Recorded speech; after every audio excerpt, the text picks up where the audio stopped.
What's going on, everyone? Today's video is story time. So it's a little personal, but just want to tell you guys so you guys can get to know me. So let's just start off when I was born. So I was born with a birth defect called cleft lip. Some people might have heard of it, some people might not have, or heard of it and don't really know what it is. Whatever. Whichever one it is, it could be either or. But basically, in my situation, my lip on the left side was split, and the nostril, the left nostril was closed, so it's flat. So I wish I would have had a picture. Maybe I could find one to put in the video, but I had that. And so when I was born, the doctor that was supposed to deliver me was on his way to the hospital, but I was coming out faster than he got there, I guess. And so someone else had to step in to deliver me. So when I came out, the doctor that was delivering me was like, the lip. And it concerned my mom. It made my mom worry, what's wrong with my baby? And so when he said that, I guess the doctor that was supposed to deliver me saw that and took him outside and said, you don't do that to a mother. You can traumatize them because they don't know what's going on. So basically, the doctor that was supposed to deliver me told my dad, what it was, and said it's fixable, and, that I would have to have surgery to get it fixed, obviously. But he recommended somebody for them to use to fix my lip and my nostril. So anyways, when I was 2.5 months old, I ended up getting surgery for my lip and my nostril. And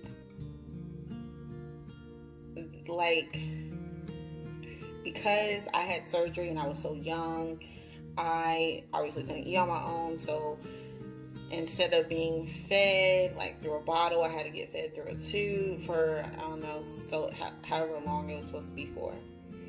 And that was probably different for my parents, obviously, because, my brother was born, he didn't have, a cleft lip or anything like that. And it wasn't in, anybody that they knew, anybody, close blood.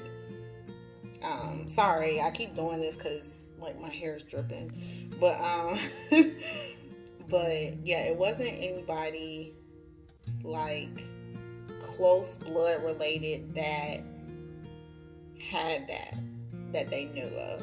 So it was a shocker, I guess, that I came out with a cleft lip, because sometimes it's genetic, sometimes it just happens. So anyways, that happened when I was 2.5 months, and I was good. Then all of a sudden I was getting some pain in my nostril, my nose. So the tip of my nose is a plastic ball that they put in there to, when they lifted this up, to keep it together or keep it lifted up or whatever.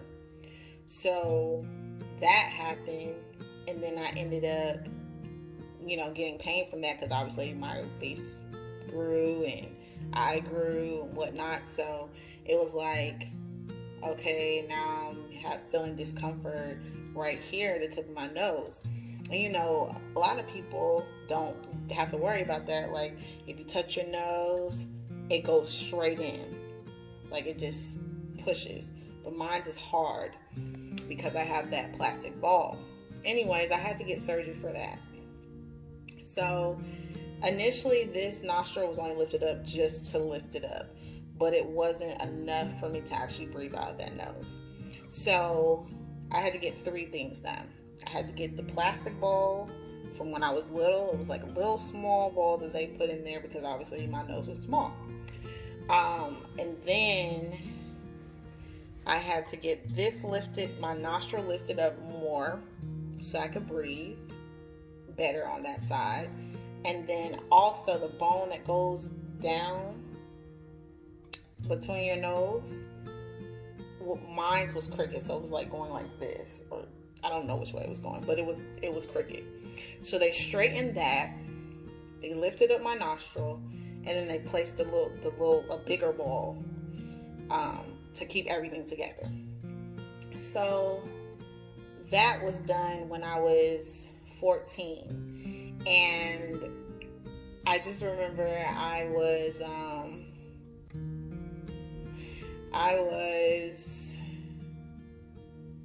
it was during Christmas, and so it irritated me because it was during Christmas, and I remember this vividly. Like, my cousin came down, and her dad came down, and so it was just like this big thing. But she had never been down here for Christmas, so they had their thing, I had my thing. But she was really good about like just being by my side, because I literally felt like a clown, to be honest, just because when I got that surgery done, I had to wear this cast over my nose, and I don't have no pictures of that,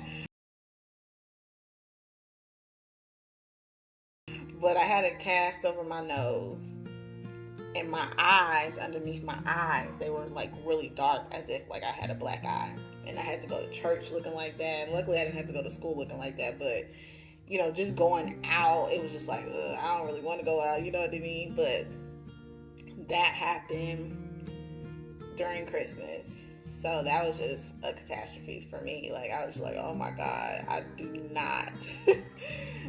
not want to be looking crazy. But anyways, I haven't had any problems since, so that problem was fixed when I was 14. But then around the same time, like the next year, I would say, I started having problems. Like, it was so strange. So I was beginning to have these dizzy spells, and I would pass out. However, it always seemed as though I passed out when nobody was around. So it's like, I would tell my parents, it's like, okay, we ain't never seen you pass out, you know what I mean? So anyways, I kept complaining. Like, I was like, I don't know what's going on, but I keep, waking up basically on the floor, but it was always on the floor, obviously. That would be like the sign of me, like, why am I on the floor type thing. So I ended up going to a doctor the primary doctor with my mom. And the primary doctor had me do all these various things with my arm and my legs, stuff like that. And then she ended up sending me, to another doctor to get looked at. And so I got looked at. I got all these tests done, MRIs, CAT scans, all this stuff. And it was determined that I had something called Clavien-Still syndrome. Now, a lot of people probably wouldn't know what that is. Probably never heard of it. Neither have I until I was diagnosed with it. But what was crazy about it was I was diagnosed at like 14, 15. I think I was like almost 15. But I was diagnosed in 2007. So in 2007, I was diagnosed, and they were saying like, you're a rare case, because normally it's somebody like 65 and older, or somebody that's white, or somebody that's a male, or somebody that has diabetes, or somebody that smokes. And I did not smoke. Still have never smoked. I have not had diabetes. Obviously, I'm not a man. Obviously, I'm not white. All these various things that I was just not. And so it became very, what's the word I'm looking for? Very pronounced in my life.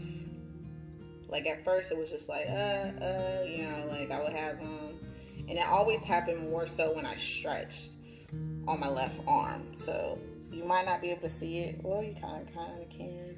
The scars on my left side. So I had surgery for it multiple times. I can't remember all the dates, years, dates, whatever. But I just know I had several surgeries. All were unsuccessful. And it irritates me a little bit just because I have these scars, and yes, there are story. It took me through a journey of finding out what I had, trying to correct the issue and whatnot. But at the same time, it was like I have these scars and my problem still isn't solved.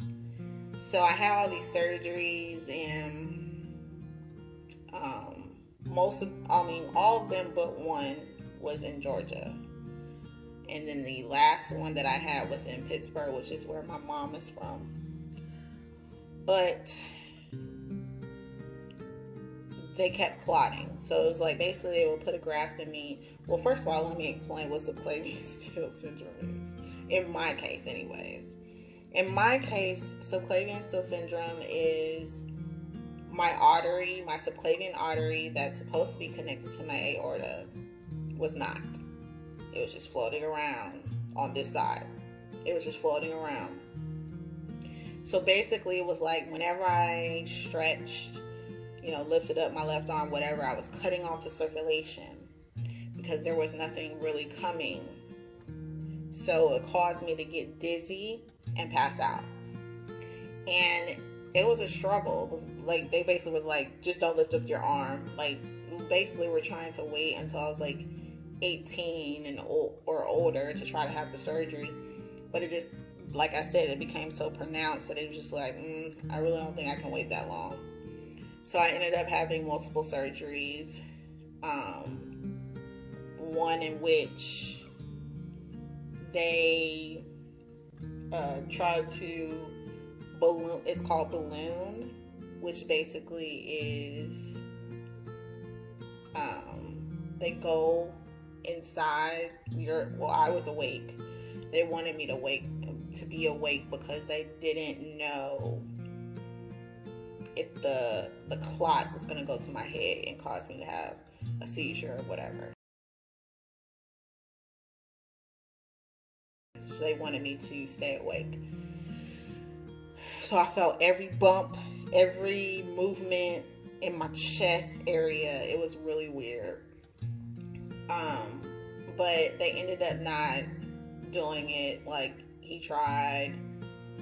It didn't work because he was too afraid that the clot was going to ultimately go up to my head and I was going to have a seizure. So he was like, I'm not doing it. He went in there, but he was like, he didn't feel comfortable anymore to do it. So it was that high school was very stressful just because it was like half of my high school years I was at home. Like, I was being homeschooled half of the time, or half the time I was at the hospital. I remember one time I was at the hospital for a week and they had me on this salt diet. Yes, salt diet. Where basically anything I order, I had to put salt on it. It was so disgusting. So disgusting. But that's what I had to do. And I just remember the vascular doctor that I saw, he's actually an adult, vascular surgeon or whatnot. He obviously read my file, like, oh, okay, I have subclavian syndrome, whatever case it is. But he obviously didn't read how old I was, because when he walked in the room, it was like he was confused. I was sitting on the bed and my mom was sitting on the chair, and he walked in, he was like, "You're the patient?" And I was like, yeah. And he was like, wow, you are rare. And that's what I always heard. It's like, you're rare. We don't see many people your age that have this. We don't see people your complexion that have this. No, you don't smoke, you don't have diabetes. Like, you're very rare. Like, those are like the main things that people look for. So anyways, it was a very interesting but trying time for me when it came to that. It was just like every which way. It was like I was trying to be social, because it was like I was in high school, but it was like I was not there at the same time. And sometimes when I was just sitting at home, like when I was being homeschooled, it was so boring. I feel like I really didn't have a lot of friends, you know what I mean? Because like people didn't really check up on me, but it was like when I came back, it was like people had made rumors about me, like, oh, you moved to Florida, or she got in a car accident, or she was pregnant. It was just craziness. But it was life. And I had to take the negative and the positive and just make a way out of it. And so I just want anybody going through something, like, to know that you can make it through it. Even at the time, it's like, ugh, like, I don't know what I'm going to do. I don't know how I'm going to get through it. You will. You just have to find a way. You just have to pray up. You just have to stay positive. That's the only way I was able to get through it. When I'm just looking at the four walls of my room, or, I'm just stuck in the house. I couldn't do much for myself, especially after surgery. It was tough, but I made it through. And though my problem did not get fixed, I don't have as many dizzy spells as I used to have. I just have to just be thankful that I'm still here, thankful that I still can do stuff for myself, walk on my own. I'm not, nothing's that bad, just because I still have dizzy spells, just because I have these scars, just because, things didn't go the way I would like for them to go. It's okay, because I'm still here, and I'm still living, and I'm still breathing. And that is what I had to just be thankful for, and just keep saying to myself, it's going to be okay, Dawn. You're going to be okay, Dawn. Everything's going to work out. Everything's going to get better, even if it's not the way that you want it to be. So, anyways, I've talked long enough, but that's just a little bit about my medical history. Not everything, but just a little bit. So, I hope you guys like it. Like, comment, and subscribe. Ooh, let me do that again. I hope you guys enjoyed the video. Like, comment, and subscribe. And I'll see you in the next one.